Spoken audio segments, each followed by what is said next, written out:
Tout d'abord, avant de commencer, un grand merci à l'intérêt que vous portez à mes vidéos, ça fait vraiment plaisir. J'ai reçu plusieurs commentaires assez positifs. Alors je sais que c'est surtout l'algorithme de YouTube, vu que ta saison 7 est en train d'être diffusée, qui fait sortir les vidéos, mais ça fait plaisir et je tenais à vous le dire. Par contre, à tous les petits malins qui s'amusent à me dire « Le son c'est vraiment de la merde !» Merci Captain Obvious, tous les commentaires en bas disent la même chose. Je sais que le son n'est pas top, mais essayez d'argumenter quoi, me dites pas « Le son est pourri !» Sur ce, bonjour et bienvenue dans ce nouvel épisode de Oui mais dans le livre. Aujourd'hui, et parce que la saison 7 est en train d'être diffusée actuellement, je vais vous parler de Renly Baratheon. Ouais je sais, ouais, ça n'a absolument aucun rapport avec la saison 7. Mais c'est fait exprès, parce que je n'ai pas envie de dire quelque chose qui s'avérera faux dans les épisodes qui vont arriver.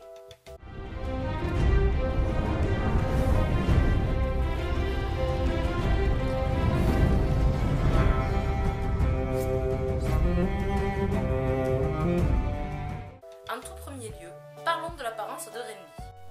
Elle est totalement différente dans les livres et dans la série. Dans cette dernière, il est incarné par Gethin Anthony. J'ai absolument aucune idée de si je le prononce correctement, mais enfin, passons. Donc l'acteur a les cheveux et des yeux marron foncé et plutôt de taille moyenne. Précisément, il fait 1m77, ce qui est un tout petit peu plus grand que la moyenne mondiale. Pour une femme, je serais à peu près son équivalent, et vu que moi aussi je suis un tout petit peu plus grande que la moyenne. Donc pas super grand, vous voyez. Attendez là, mais où mon tabouret? Il a également une superbe barbe en collier bien taillée, est assez svelte et aussi assez costaud. Il est de mon point de vue plutôt beau garçon et nous lui accorderons un bon 14 sur 20. Dans les livres, par contre, c'est... Oh, pardon, excusez-moi, je m'égare un peu là. Je disais donc que dans les livres, l'apparence de Renly est très différente. En effet, dans celui-ci, il est décrit comme grand, avec des cheveux noirs et des yeux bleus comme tous les Baratheons, et glabre de peau. En fait, il est plusieurs fois décrit comme une copie de Robert plus jeune, mais sans barbe, un peu moins grand et surtout moins musclé. Je chipoterai aussi sur la coupe de cheveux, qui était carrément l'inverse en fait. Et dans le show, il a les cheveux courts, voire quasiment ras lors de la première saison. Alors qu'ils sont décrits comme lui arrivant à l'épaule dans la version littéraire. Là pour moi c'est un bon 19 sur 20.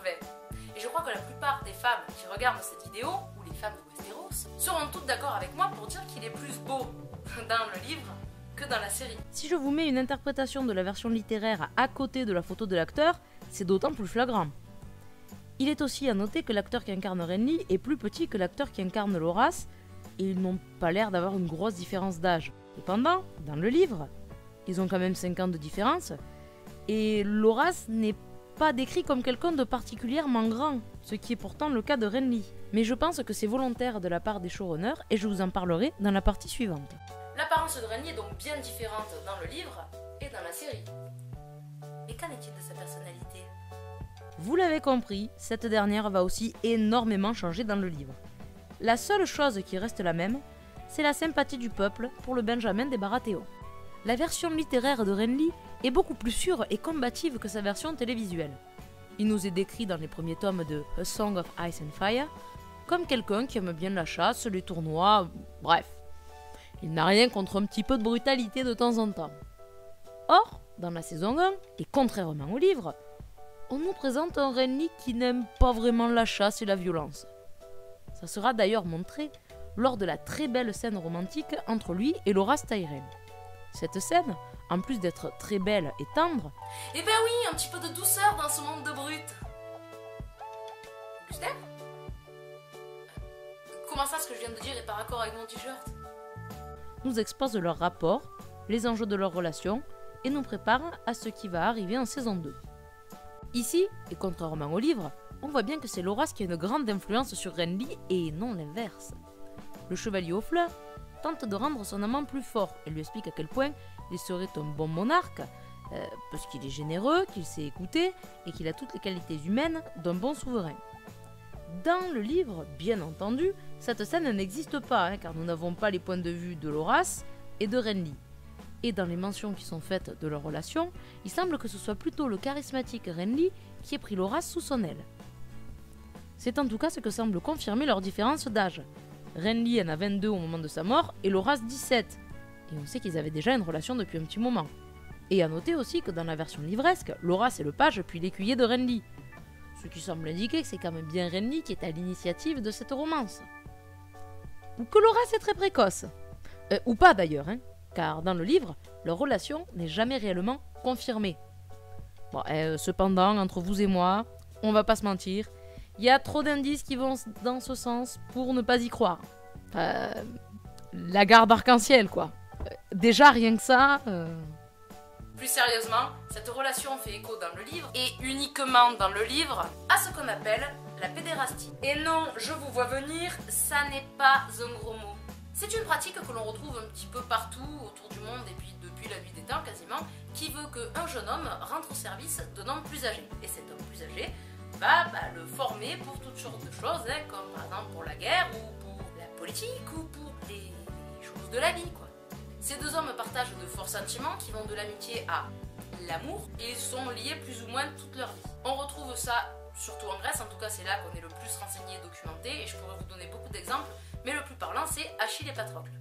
C'est un sujet super intéressant, il y a beaucoup de choses à dire, mais c'est pas le lieu pour en parler ici. On pourrait peut-être demander à Nota Bene de faire une vidéo dessus. Ce serait pas mal, non? Dans la saison 2, en revanche, il est montré comme beaucoup plus sûr de lui. Le torse de Sir Loras peut d'ailleurs lui aussi témoigner de cette nouvelle assurance. Cette évolution nous est amorcée en fin de saison 1, où il commence à dire ses 4 vérités à Robert pendant la partie de chasse qui lui sera fatale. D'habitude, il s'écrasait tout le temps, ou il tombait d'accord avec Robert, et là on voit bien qu'il lui résiste. On a aussi plus tard, quand il propose à Ned de l'aider contre Cersei. L'échange qu'ils ont montre un Renly prêt à s'affirmer et qui soulève beaucoup de points qui se révéleront vrais pour la suite, et surtout qui se révéleront être des enjeux très importants de la série et des livres. Renly est donc un personnage bien plus développé dans la série que dans les livres. Et c'est pas un mal, parce que je suis désolée, mais dans les livres, j'allais dire, il fait un petit peu comme Robert, il est un petit peu un fanfaron. Il veut le pouvoir, il veut devenir roi. Pourquoi faire? En tout cas, ça fait un moment que j'ai lu les livres, et il n'y a pas comme dans la série ce truc de... ces motivations de je vais être roi parce que moi je sais que je suis assez humaine pour être roi. C'est totalement pas clair dans le livre, alors que dans la série c'est déjà beaucoup plus clair et ça donne un aspect nouveau au personnage qui est vraiment très intéressant. Tout comme son évolution d'ailleurs. Voilà, ce 3e numéro de Oui mais dans le livre est terminé. Vous pouvez mettre un petit pouce bleu si la vidéo vous a fait plaisir. Moi je vous dis merci. Vous pouvez toujours vous abonner à la chaîne en cliquant ici ou regarder nos anciennes vidéos en cliquant ici. Je vous dis encore un grand merci et à ciao!